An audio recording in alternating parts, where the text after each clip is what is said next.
Raquel da Educação Canina, de volta, nesse sofá de sempre, para a gente falar hoje um pouquinho sobre os elementos chaves que fazem um bom treinamento de cães funcional. Como vocês sabem, eu voltei de viagem ontem, eu não consegui continuar assim o ritmo que a gente sempre teve nas lives, mas eu vou pegar esse período de agora para a gente fazer umas lives legais e eu quero conversar um pouquinho com vocês sobre todos esses elementos que eu acho que são bacanas. Eu sempre falo isso com vocês, mas mais uma vez eu quero elucidar aqui a importância dos elementos chaves que fazem um bom treinamento de cães funcionar, tá? Então, eu quero começar explicando escolas um pouco de adestramento. Acho que muitos de vocês sabem que existem escolas ou facções ou nichos diferentes dentro do adestramento que fazem com que a classe dos adestradores se divida um pouco, né? Então tem pessoas que focam muito em questões de obediência. Amandinha, beijo, meu anjo. Obrigada por todo o apoio, todo o suporte, viu, Amandinha? Eu vi você sempre lá curtindo os vídeos. Obrigada de coração. Então, a gente sabe que existem elementos diferentes dentro do adestramento. A gente sabe que tem grupos que focam mais na parte de obediência, grupos que focam mais na parte do lado psicológico dos cães enfim, entre outros, né? Mas eu vou focar um pouquinho nesses dois porque eu quero mostrar para vocês aonde fica a junção dos dois e porque que eu acho que esse casamento entre esses dois elementos é que faz com que o treinamento de cães realmente flua da maneira que eu considero ser a mais produtiva, é mais útil, não só para o cachorro, mas para a família do cachorro, né? Então, acho que anos e anos atrás, não se focava tanto no contexto familiar, no cão dentro do contexto familiar. Acho que os adestradores mais do passado... Boa tarde, Samara, meu bem. Beijo. Eu acho que antigamente as escolas de adestramento eram muito focadas em performance dos cães, em situações bem específicas e bem particulares que não que fossem ruins, mas eu não acho que elas focavam no coração da questão, que era o cão na adaptação e inclusão de vida familiar. Há 40 anos atrás, isso não era tão comum, os cães não faziam tão parte da vida da gente como eles fazem hoje em dia, no sentido de convívio mesmo, divisão de espaço, mas hoje em dia isso se faz muito mais importante e muito mais necessário. Então, eu acho que a gente precisa falar sobre isso para que o adestramento hoje volte ou se ajuste, vamos lá, para o que é importante no mercado hoje para a adaptação dos cães no dia a dia de família. Então, eu acho que talvez o casamento ideal seja um pouco da parte da obediência no sentido de utilidade e aplicabilidade da coisa junto com a parte psicológica. O que isso significa na prática, tá? Todo mundo que entrou um pouco depois no adestramento, ouviu muito, escuta muito a terminologia, a psicologia canina, que é como a cabeça do cachorro funciona, como que você cria e modifica essas associações. E isso tem um valor imenso, talvez uma das partes mais importantes. E como que isso casa com a parte de obediência? Eu acho que a parte de obediência, a gente tende a pensar muito em obediência no sentido de performance, mas para mim a obediência está muito mais em aplicabilidade, como eu posso usar isso a meu favor, para fazer com que a vida do cachorro seja mais fácil no dia a dia comigo.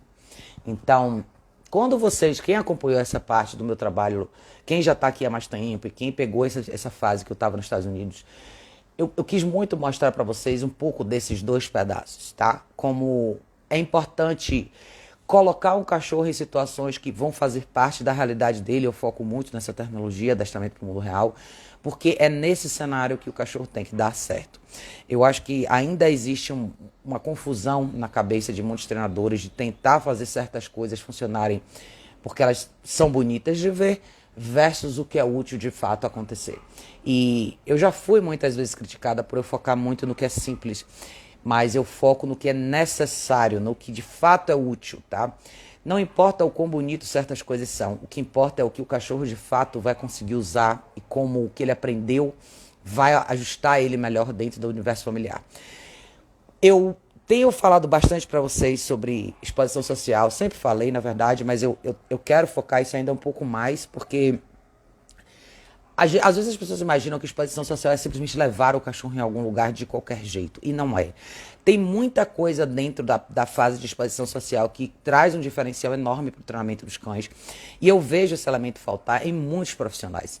Em qualquer lugar, não só aqui, fora, em vários lugares do mundo, eu acho que as pessoas não focam tanto nisso. E isso fica muito nítido para mim quando eu pego alguns cães para treinar, eu vejo quão inexperientes eles são em situações que de fato fazem parte da vida deles, por isso eles erram tanto, né? Então, desde as coisas mais simples, como... Isso eu falo para vocês que é uma pergunta super comum aqui, e foi uma pergunta super comum lá, de pessoas em relação, por exemplo, receber visitas em casa. E é curioso para mim ver que isso ainda é uma pergunta tão frequente, considerando que há quanto tempo a gente fala sobre o uso da caixa de transporte, há quanto tempo a gente fala sobre essa atenção que você tem que ter no que o cachorro está fazendo antes das outras coisas acontecerem. Então, não só a caixa de transporte em si, mas a permanência e a duração do cachorro num exercício passivo, por exemplo, como o place que a gente fala direto. Então, muita gente às vezes não entende por que essas duas práticas são tão importantes dentro do treinamento do cachorro, mas eu fiquei meio abismada de ver como ainda é muito comum essa pergunta. O que eu faço quando uma visita chega? Então, muitos cães têm essa resposta mais assustadora e mais explosiva quando uma visita chega em casa, porque o cachorro normalmente é o primeiro a chegar na porta. Então, muita gente pensa, eu vou pôr o cachorro no senta só, ou eu vou pôr o cachorro no deita só. Mas não é isso, né? Não é só isso. Você tem que considerar o estado mental do cachorro numa situação como essa de realmente rendição. Então é aí onde entra o real casamento dos dois lados do adestramento. Porque eu acho que muita gente que foca só em obediência não entende como a cabeça do cachorro processa aquilo ali. Performar um comando físico, para muitos cães é simples, para outros é um pouco mais complicado, mas você sente que isso tem um pedaço psicológico quando você lida com cães que são um pouco mais complicados. Tem mais dificuldade, que é uma das cadelas que eu mostrei para vocês semana passada da Caia. A Mandia falou, parece que o adestramento só dá voltas, nunca vai sair do lugar. É difícil, Mandia, porque por conta dos conflitos internos da parte individual dos profissionais de não quererem ceder e não quererem ouvir ou não se predisporem a explicar muitas vezes o que eles estão fazendo, gera essa confusão, essa briga de ego muitas vezes dentro do adestramento, quando na realidade não deveria existir, porque eu não estou falando de eliminar coisas específicas, eu estou falando de juntar ideias e fazer disso um conceito mais sólido que realmente seja útil para todos os cães. Então, se a gente pensar nessa coisa da porta, muitos cães que eu já recebi, por exemplo, para treinamento, são cachorros que passaram por obediência. Um dos cães que vocês vão ver nos vídeos recentes que eu estava lá, que era o Boze, é um cachorro que tem bastante, ele chegou com uma boa base de obediência. O que ninguém nunca mostrou para ele? Ou por que isso nunca serviu muito no sentido de lidar com os problemas reais dele, que eram essa explosão, essa reatividade com pessoas e outros cães? Porque nada disso foi usado no mundo real dele. De nada adianta o cachorro saber sentar e deitar se isso não é colocado em prática no dia a dia, junto com o conceito de reação e resposta psicológica do cachorro, em situações do dia a dia dele, onde ele vive, onde ele transita, onde ele mora, com as pessoas que ele vive. Então, eu acho que muitas vezes os programas de treinamento eles têm esse gap, essa falha, que é não replicar cenários reais que são simples, mas de extrema importância e totalmente recorrentes, né? São coisas que acontecem todos os dias, literalmente, na vida desses cães. E se esses cenários não são replicados dentro do treinamento do cão, não adianta, ele vai voltar para aquele cenário e vai repetir da mesma forma. Então, o que é você fazer esse casamento de fato, né? Se você entende a parte de, vamos lá, se você quiser chamar isso de psicologia canina, ou resposta, associação mental que os cachorros têm, exige um elemento, uma finesse um pouquinho melhor no sentido de observação. Você precisa conhecer um pouquinho melhor esse cachorro para entender como ele opera. E eu acho que essa cachorra Caia que eu mostrei para vocês é um exemplo bem legal, porque tá aí uma cachorra com muita dificuldade em performar coisas simples como sentar e deitar, não porque o comando físico é desafiador para ela, não tem nenhum problema físico, mas porque essas posições são posições de mais rendição e exposição. O que isso significa? Um cachorro sentado, deitado e parado, sentado ou deitado parado, é um cachorro que está exposto, que não tem a habilidade de se movimentar ou de fugir de uma situação específica, e aí ele tem que lidar com isso, né? Com um pouco mais de proximidade, ele é obrigado a enfrentar esse medo, essa insegurança, essa incerteza. Isso é um traço psicológico de personalidade daquele cachorro em particular. Então, ali é uma cachorra reativa com outros cães por razões de falta de supervisão. Na verdade, não é nem falta de supervisão, é falta de olho clínico para enxergar quando a interação entre cães passa do limite. E por que eu não recomendo isso tanto? Foi justamente o que aconteceu com ela. Ela teve o espaço dela invadido muitas vezes por outros cachorros e por conta disso ela se tornou uma cachorra mais reativa. E por quê? Porque a associação criada para ela foi a aproximação de cachorro vai passar do limite, vai ser ruim para mim, então eu vou me antecipar, eu vou reagir. Então veja que esse pedaço, no caso dela, é um pedaço mais importante, que precisa ser explorado e trabalhado com muito mais urgência, vamos lá, do que o comando físico em si. Porque o comando físico vai ser vai ser natural para ela uma vez que essa barreira seja quebrada. E para que essa barreira seja quebrada, ela precisa de quê? Ela precisa ser exposta a esses outros cães, essas outras pessoas, em situações onde isso não apresente um risco para ela, ou seja, sejam situações e experiências de sucesso, com distância e perímetro seguro, para que ela possa transitar ali e voltar com uma sensação diferente. Então, eu acho que casos como todos os casos, na realidade, que você pegaria, poderiam te trazer esse mergulho na complexidade um pouquinho maior de cada indivíduo específico, para você entender até onde você chega com esse cachorro no sentido de resposta final. Porque se você não enxerga nesse sentido, seu treinamento, na minha opinião, não tem valor, né? Porque sim, você pode forçar um cão fisicamente a chegar numa posição X, Y, Z, mas não é a posição física só que conta. É como ele enxerga o cenário de forma geral, que vai fazer com que a resposta dele seja mais fácil, mais difícil, mais suave ou mais rígida. Então, eu quero muito que vocês estejam atentos a essa questão e cuidado com o que vocês consideram ser importante dentro do treinamento de vocês. Acho que muita gente, como eu falei antes, muita gente critica muitas vezes o meu estilo de treinar e acha que o que eu faço é uma coisa muito simples, mas é focado na realidade desses cachorros. Então, muito do que é necessário, principalmente quando a gente lida com insegurança e inexperiência, é o quê? Experiência. É replicar essas experiências lá fora, é trazer o cachorro para cenários desse tipo, multiplicar essas experiências, mesmo que a parte física da performance de comando ainda esteja muito na sua infância, mas assim você consegue trazer esse cachorro para uma parte mental mais fácil, que vai mais receptiva, vamos lá, e vai fazer com que ele chegue na parte de obediência com muito mais facilidade. Eu espero que tenha ficado claro isso para vocês, porque por isso que eu acho que o trabalho, muitas vezes você não pode, né? Você não pode, na realidade, colocar muitos cães ao mesmo tempo com você por conta dessa situação. Senão você não consegue ter esse olho, esse tempo para avaliar esses cachorros com tantos detalhes. Então, eu sou bem detalhista nessa parte de treinamento. Eu acho que é muito importante você desconstruir essa resposta, essa associação errada que muitos cachorros têm. Então, muito do que muita gente classifica e categoriza muitas vezes como resposta agressiva, na realidade é só um mix de associações já revisitadas pelo cachorro, múltiplas vezes com resultados ruins, que gera o quê? Como em qualquer indivíduo, geraria uma resposta imediata, uma antecipação imediata mais explosiva. Por quê? Porque ele, na estatística, ele já sabe que existe uma chance muito maior do pior acontecer do que o melhor.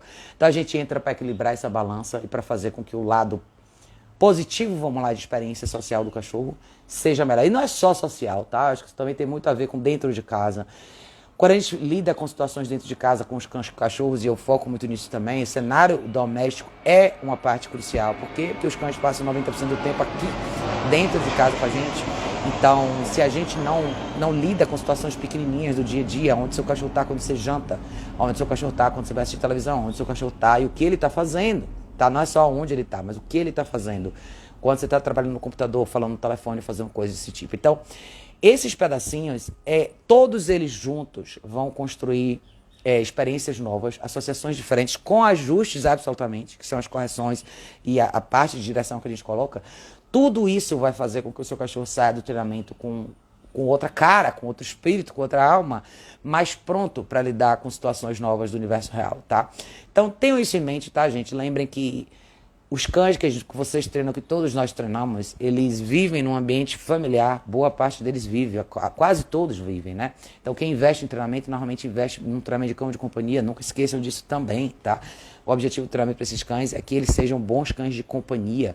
E o que um bom cão de companhia tem que poder fazer? Um bom cão de companhia tem que poder estar com o seu dono ou sua família, em diversas situações humanas, situações onde nós vamos transitar e o cachorro apenas é o coadjuvante com a gente. Então, parece tudo muito bobo, mas ainda não está sendo feito da maneira como deveria ser feito e na quantidade, na multiplicidade que deveria ser feito pelos adestradores hoje em dia, tá? Então, lembrem sempre disso, tá, gente? Eu sei que muita gente tem treinamentos diferentes, tem formatos diferentes de treinar, mas nunca esqueçam do pedaço que de fato vai fazer a diferença para os cães de vocês a longo prazo. Os cães que vocês têm, ou se vocês vão investir no treinamento, pensem muito nisso, tá? Para vocês que estão gastando esse dinheiro e botando esse investimento no lugar. E para vocês que treinam, o que vocês estão entregando como produto final do cachorro, mais do que o que é bonito, no sentido de performance, é o que é útil Pensem muito nisso, tá? Tem muita coisa útil que não é tão bonita e glamourosa, não é tão espetacular, mas muita coisa útil é o que vai fazer a diferença para esse cachorro e essa família terem uma vida melhor ou não, tá?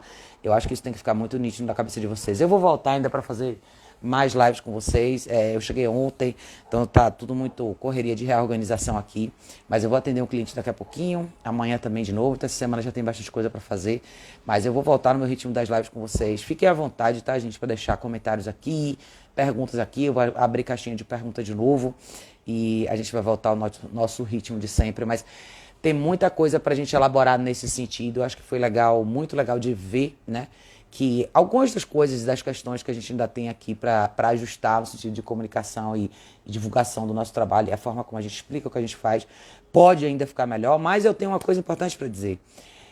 Tem um pedaço do treinamento no Brasil que eu acho que é muito bem feito e muito pouca gente valoriza. Existem muitos bons profissionais aqui, muita gente muito legal, que faz um trabalho muito melhor do que vocês imaginam, tá, cara?